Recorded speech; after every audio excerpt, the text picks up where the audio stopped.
Pastor Anthony Fuller for the first program, Game Changers, Prayer Faith Conference, and Compass, Pastor Juan Carlos Ruiz. Let me ask you a question. Let me ask you a question. It's not a very deep, a very hard question. You'll be able to answer this.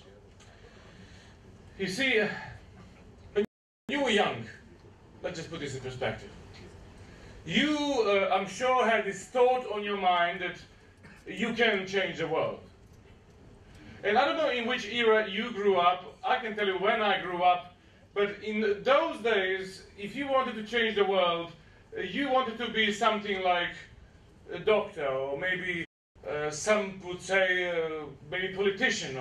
But certainly when I grew up, this was the age when the superheroes showed up in this world.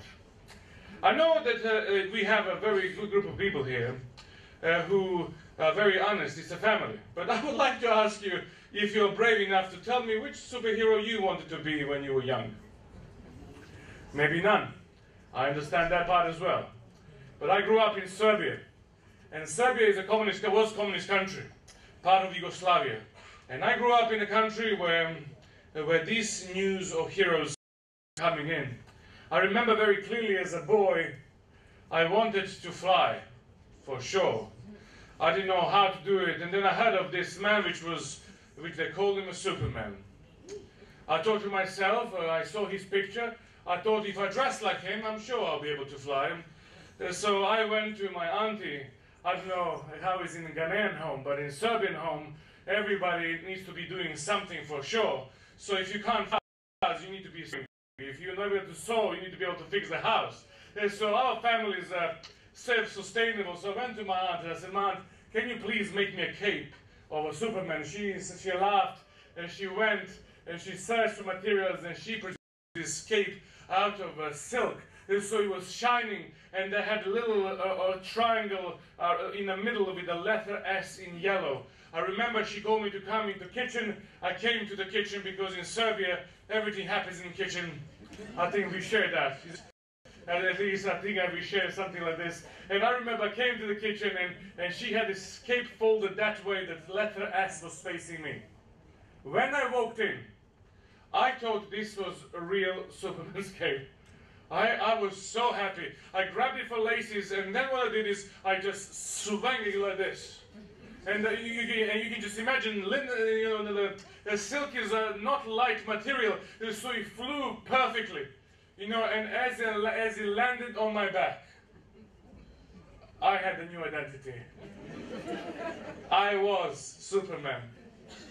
In the days to come, and even that day, I started walking fast with my hand lifted like this. And so as I walked fast, that cape would fly behind me.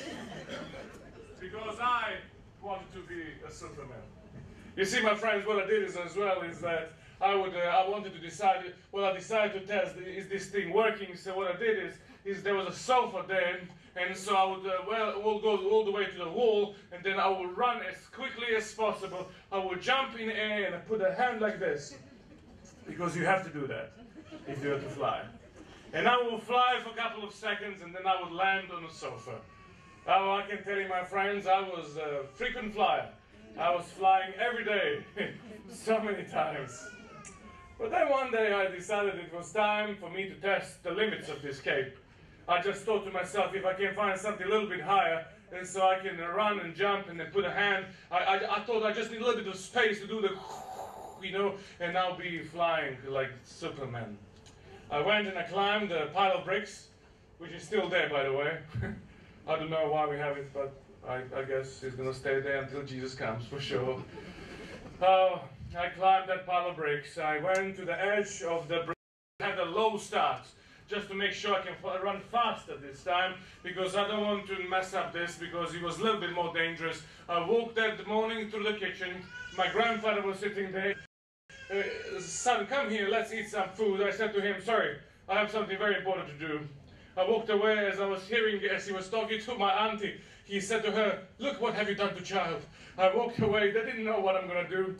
I climbed the pile of bricks and I prepared myself, put a cape in a position, started running as fast as possible, came to the edge of the bricks, jumped in the air, put a hand in there like this.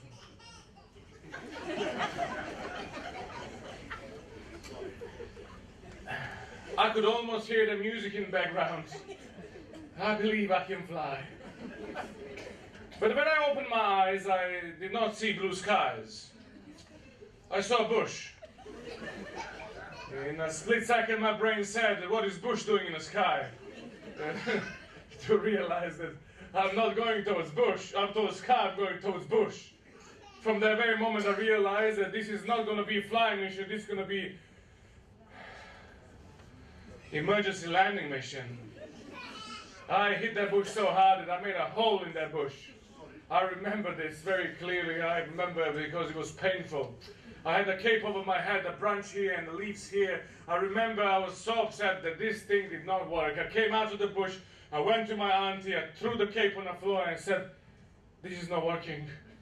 From that day on, I decided I'm not going to be Superman.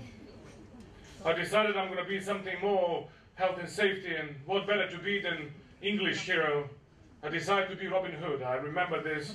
I made a bow and arrow. I made a paper hat from the newspapers, painted it green, then I took a chicken fat and made it there, and so I looked good. I went and I hid in the same bush because I knew that bush has a hole in it, because I made it, and that hole fits me really well.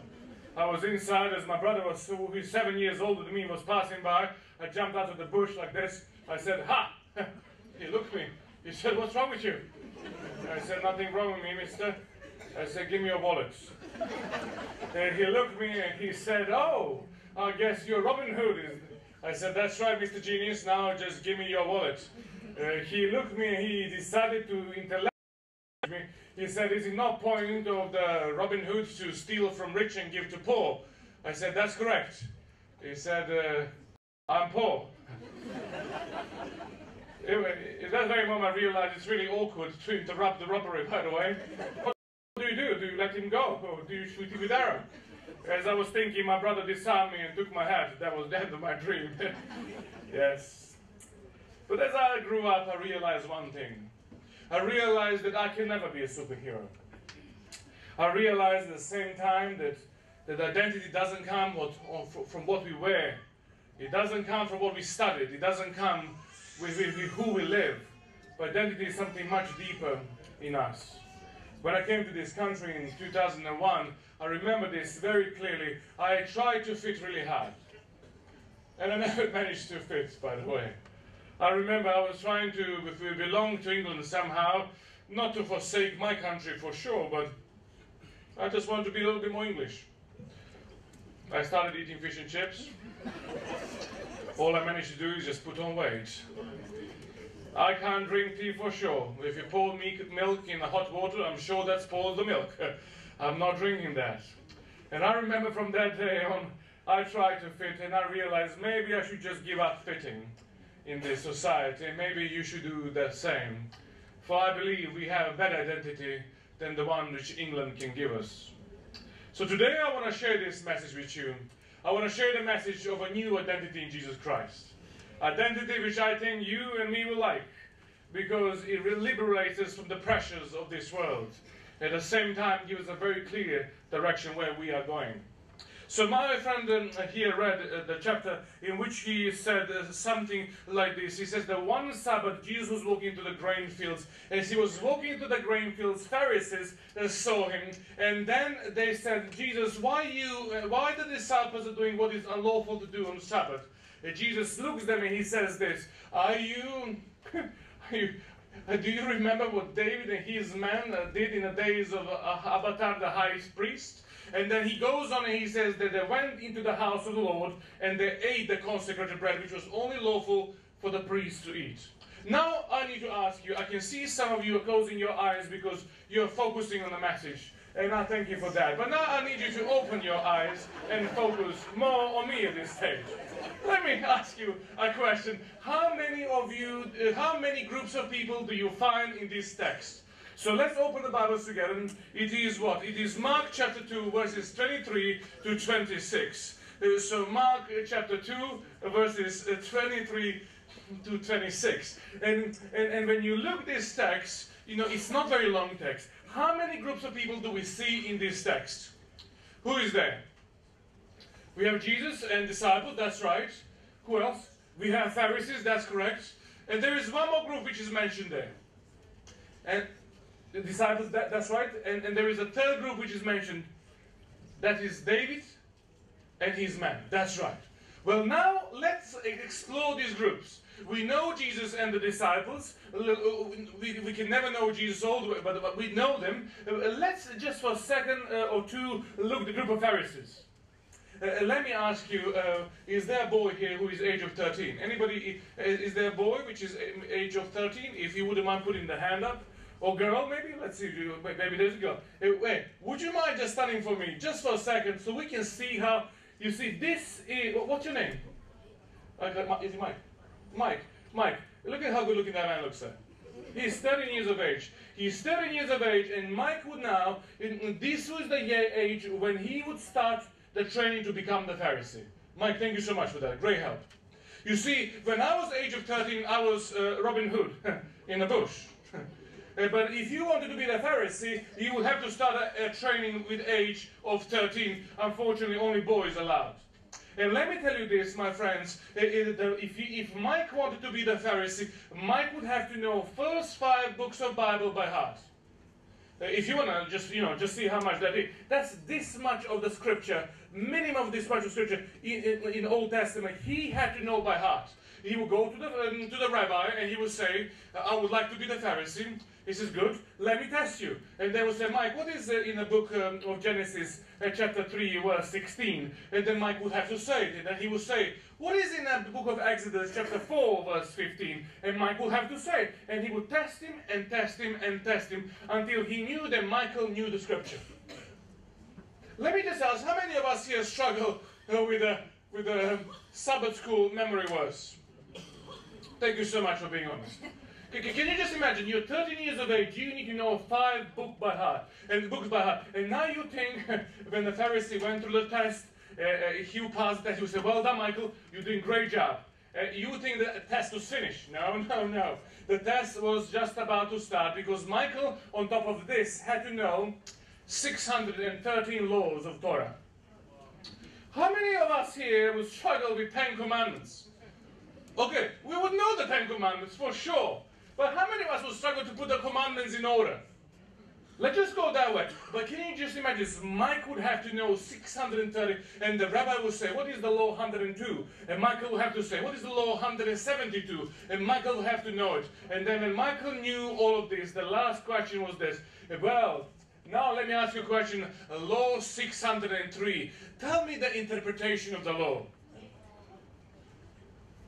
And then Michael will have to say the law, and then he will say this. Well, this rabbi says this, and this rabbi says this, but you say this. And then Michael will be like, oh good, I passed. And he would pass. And then the rabbi would say, now let me teach you and train you how to be the Pharisee. You would think after that test, there was nothing to be taught and nothing to be, Michael would then be trained how to be the Pharisee. Let me paint a picture for you in a different way. Can you imagine you have the house with the best view in the world? I know we live in England. It's really hard to imagine to even have a house. But let's just think about it. Let's try to imagine. You have the house with the best view in the world. How many of you would like to have a house on top of the mountain? Top of the mountain. Let me just see there. How many people on the mountain? There is about 10 people on top of the mountain. Thank you so much. How many of you like to have a house on the beach? On the beach. That number just a little bit grew. Okay. Let me just ask you, how many of you like to have a house halfway on the mountain looking down on the beach? That's to get you all, the rest of you who did not put the hand down. Just to make sure you don't close your eyes again. That's really what's going to happen. Now let me tell you guys, can you imagine you have the house with the best view in the world? Because you have this house, you want to have this view all the time in front of you. So what you do is, you knock down the wall and you put this huge window. You sell the TV, because who needs a TV when you have the best view in the world? You put it on eBay, get the money for the window. And then what happens is like now, when you have this window, you realize you truly do have the best view in the world. Your friends come to the house with a boy and a girl. A small boy and a small girl, and they come inside of the house as the girl and boy are playing outside, eating banana, chocolate, whatever they're eating. and they're talking to you and they say, you have the best view in the world. And you say, yes, I do. I do have it. And then little girl who is running outside, she sees Daddy through window, and she starts running towards the window, and she shouts, Daddy! And she comes to the window as she's eating banana. And then she sticks her little sticky nose on that window, and her sticky fingers on that window, and then sticky banana on the window. And she said, Daddy, I love you. And you're watching this window, you're like, no, don't mess up my window. But it's too late. There's this little girl stuck to the window now. The boy sees the mom and he runs to the window. He comes and he messes the window more with the chocolate on his hands. You are now determined never to have the people with the children in your house because they mess up your window. You go outside as they leave. You spray the window. You clean the window. As you clean the window, you grumble. You're like, oh, no. But then tomorrow the rain comes and sprays the window and it dries in that window. You're thinking now, well, this is not good. So you bring the ladder, you climb up, you clean here and clean there, and you grumble, and you're like, so not happy about this. But then a few months later, the leaves come and they stick on the window. You come and you bring the ladder again, you clean the ladder, clean the window, and then you move on and you clean again and move on and clean on. And then very soon you come to the conclusion, this is too much work. So what you do is you buy a new set of scaffolding. You put the scaffolding in front of your window so you can reach your window. You can reach your window anytime you want, any place. Totally forgetting about one thing. You just lost the best view in the world. Pharisees were those people. Because Pharisees had the best view in the world. They had the Jesus Christ in front of their eyes, but they were not interested in Jesus Christ. What they were interested in was to keep the window clean. And so every single time you and me would make a mistake, they would blow the whistle, and they would say, aha, that's dirty window. And then they will make you clean the window, totally forgetting about one thing, and that is Jesus Christ. Because Jesus Christ lived in that time. He walked with them in that time. He ate food with them, and they chose to put their focus on a window instead of Jesus Christ. That's Pharisees. Let's go back to the text. He says, this is not going to be very long. So, as Jesus was walking to the grain fields, Pharisees were there and disciples were with Jesus. The disciples started plucking their head to the grain. And then in this moment, Pharisees saw that they blew the whistle and they said, Jesus, what your disciples are doing is unlawful. And now what Jesus does is very interesting. Instead of Jesus now saying to them, you're right, you're right, they broke the law. Or saying, no, they didn't break the law. Instead of going into the theological discussion, Jesus decides to say something which is not connected to this whatsoever at the first glance. And that is, he says, don't you remember what David and his men did? Can I just ask you a question? I don't know, but in my country, this is the text we use to define what you can do on Sabbath and what you can't do on Sabbath.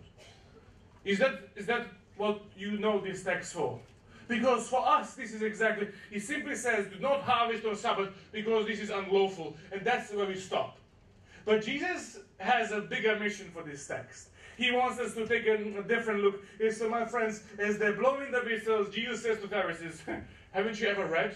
Did you just see what Jesus said? Jesus said, haven't you ever read? Well, they're Pharisees. I just told you that they know everything by heart.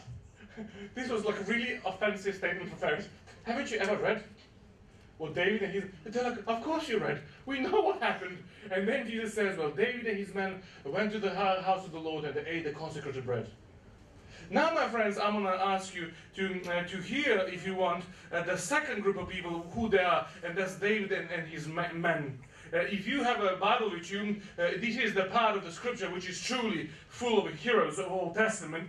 That's 2 Samuel 23, 8 to 12. When I was a young boy, this was a very exciting part for me. There's a 2 Samuel chapter 3, 8 to 12. This is the title, David's Mighty Men. He gives us a list of them. 2 Samuel 23, 8 to 12. If you do have a Bible, let us read this together, because this is an amazing piece of scripture. He simply reads 2 Samuel 23, 8 to 12. I hope you have it. It reads this. These are the names of David's mighty men. Joshua the Tachmonite was chief of 3. He raised his spear against 800 men whom he killed in one encounter. And next to him was Eleazar, son of Dodai, the Achmonite. As one of 3 mighty men, he was with David when the Philistines gathering at Pas-Dammim for the battle. Then a man of Israel retreated, but he stood his ground and struck the Philistines till his hand grew tired and froze to the sword. The Lord brought about great victory that day. The troops retreated to Eleazar, but only to strip the dead. The next for him was Shammah, son of Agri, the Hararite. When the Philistines banded together at a place where there was a field full of lentils, Israeli troops fled from them, but Shammah took his stand in the middle of the field. He defended it and struck the Philistines down, and the Lord brought about great victory. Did you just hear what's going on here? so these are the David's men. And do you know how many? He had 36 men like this. David had 36. Did you hear about the first guy, which Joshua Beshabat? He was the man who he killed 800 men in one encounter. Let me tell you, if I was a Philistine, and we're going for the battle, and we climb on top of the mountain, and I down there see this young man by the name of Joshua Beshabat, I would go to my superior officer and I would say, I'm very sorry, I have to go. I have a dentist appointment. Because one thing was for sure, that if you went to war against this one man, you're not coming out of this war. David had 36 soldiers like this. 36 soldiers. So that means when David walked into the battle with his men, the battles were won because these men were fighting with the rest of the army. My friends, the second, his name is Eleazar. Eleazar goes to the battle. This is a very interesting story and quite funny for me, by the way. He goes to the battle is going on, Israeli troops get scared and they start running. But Eleazar decides to stand in the middle of the field. He pulls his sword and he says, okay, come. And Philistines like, let's take this guy out. And they charge him and he fights and he fights and he fights. Let me tell you, he fought for so long that the sword got stuck to his hand. You see, if this happened today, you would think somebody put super glue. But no. You know, if you work really hard, and I know many of you did, is that if you just use one tool for a long time, that actually it's really hard to release the tool. I remember when I was helping my grandfather on the land, weeding with this thing, I don't even know how to call it, but you weed it for like 4, 5, 6 hours. When you want to go for the lunch, you want to put it down, you're like, oh, okay. You see the hand doesn't want to let it go. He fought for so long, and he won the battle for the Lord Christ. Now, let's go back to the text. We're coming slowly to the end. Let's go back to the text. Jesus is walking to the grain fields. As Jesus is walking to the grain fields, Pharisees see as the disciples are plucking the heads of the grain. They're eating breakfast as they're moving, by the way. They're hungry. They're eating the heads of the grain. Pharisees blow the whistle and they say, Jesus, what your disciples are doing is unlawful. Jesus refuses to say yes or no. He refuses to say, are they right or not right? What Jesus says is this: do you remember what David and his men did? And I always wonder why Jesus did this. Because you want to know what's going on here. And then I realize what's going on. This is what's going on. When Jesus stood in that field 2,000 years ago with his disciples, and when the Pharisee came and said, what you're doing is unlawful, Jesus said to them, do you remember what David and his men did? This is what he said. He said, today in this field, I, Jesus, I am the David. My disciples are my mighty men. Jesus 2,000 years ago stood in and told the Pharisees, today in this field I am the David and my disciples are my mighty men. And if you remember what happened then. And then every single time I find a text like this, I start asking the question, where do I belong in this text? Where am I of this story? And then I realized this.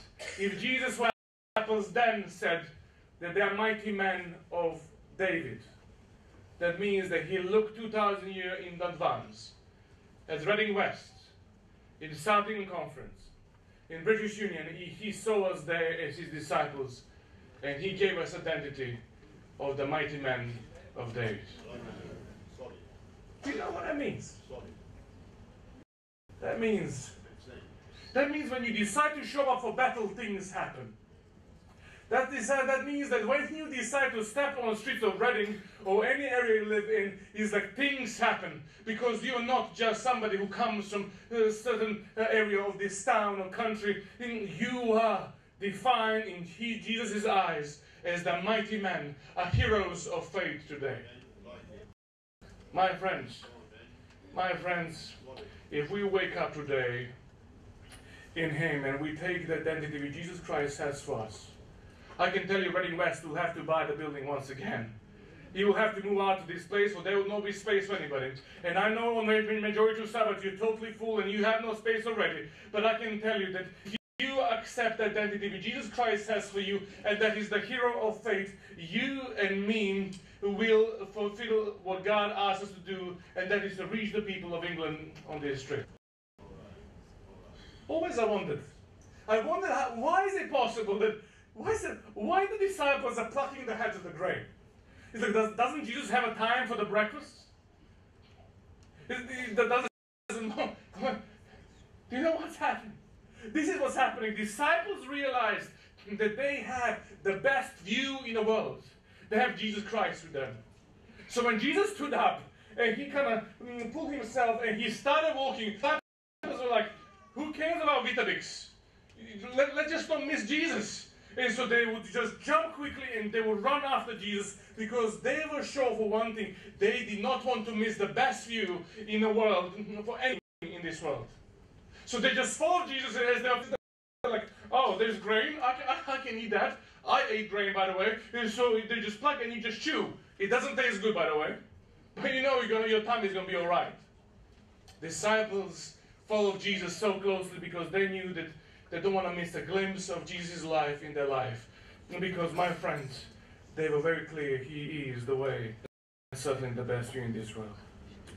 I want to finish this morning. I just want to finish this and ask you, my friends, nothing about you, but when I came to this country, they used the word for me, and that the word is a foreigner. The word which doesn't have a very good connotation, for sure. They're like, oh, it's a foreigner. And because I tried to fit so hard, I realized that maybe I will never succeed in this. But this text taught me maybe it's okay to be a foreigner. My friends, I can tell you for sure that if you read the history, there were so many battles. When the big kingdom attacks the small kingdom, and the evil king attacks the good king. And every single time, if you read this history, there's always this moment when the king sends the messenger, and the messenger goes to the place, and he finds this hero, and he comes into, he says, and hero, rise, your Lord needs you. And then the hero jumps from the horse, takes the sword and everything he needs, and he rides to the battle. Usually, if you watched any of these movies, you will see how he comes on top of the hill, and suddenly when he shows up there, the soldiers which are fighting and which are losing the battle, they realize that help has come. And when the help comes, the one thing for sure happens, and that is the men who fight, they become a little bit more encouraged, so they start fighting harder. And then when the hero joins the battle, suddenly this miracle takes place, that soldiers who fight the battle, they start fighting as hero fights. And then they win the battle for their Lord. My friends, today I stand here as nothing more and nothing less than just the messenger of Jesus Christ. I came here to ask you and call you to accept your identity in Jesus Christ, accept the fact that you're more than what you think you are, and I can call you to accept the identity of the hero in Jesus Christ. Because I know for sure that if you join the battle, others will join the battle as well. And not only they will join the battle, but they will start fighting and working hard as you work. And I can tell you for sure that we can win this battle for Jesus Christ in this country. People talk about this as a post-Christian world. It doesn't matter. Because heroes have joined. So, my friend, I don't know how you feel, but I can tell you that I don't anymore try to fit. I'm actually okay to be the foreigner, because it's very clear for me then I have a different home somewhere else. And that is heaven when Jesus comes for the second time. But before we go, there is so many more people there which need to hear about this. And then that's the reason I came here today, to call you and say this. Heroes, rise. Your Lord needs you. Amen.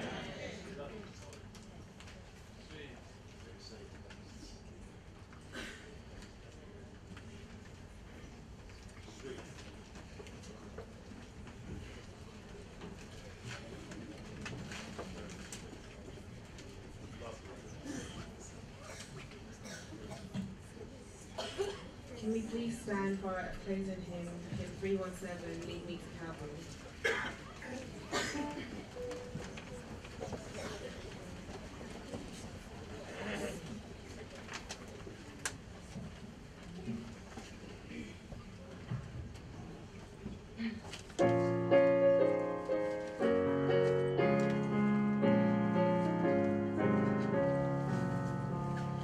King of my life, I crown thee now, thine all the glory be.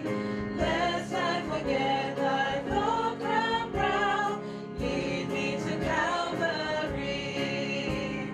Lest I forget Gethsemane, lest I forget thine agony, lest I forget thy love for me.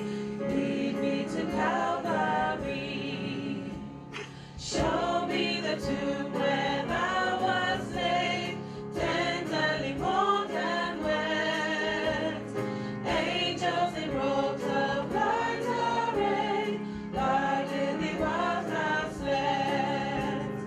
Lest I forget Gethsemane, lest I forget thine agony, lest I forget thy love for me, lead me to Calvary. Let me like Mary through the gloom, come with a gift to thee. Show to me now the empty tomb, lead me to Calvary. Lest I forget Gethsemane, lest I forget thine agony, lest I forget thy love for me, lead me to Calvary. May I be willing, Lord, to bear daily the cross for thee, even the cup of grief to share, thou hast borne all for me. Lest I forget Gethsemane, lest I forget thine agony, lest I forget thy love for me, lead me to Calvary. Let us pray. And dear God, we stand in front of you today. And we say, King, thank you so much for dying for us on that cross, for paying the price for the hope of your soon coming. And we cannot wait that day, but we know until you come, we have a lot to do. So today we stand as Reading West community. We stand as a family, and dear God, we ask that you place the hand of anointing upon every single person here today. And dear God, the seal of a new identity in our hearts, may we know who we truly are in you. And now I pray, dear God, that you send your Holy Spirit. Please send a double portion, dear God, so we can leave this place as different people who are ready to make a difference in the place we live, in the place we work, in the place we study. And now, dear Jesus, please come soon and take us home. Amen.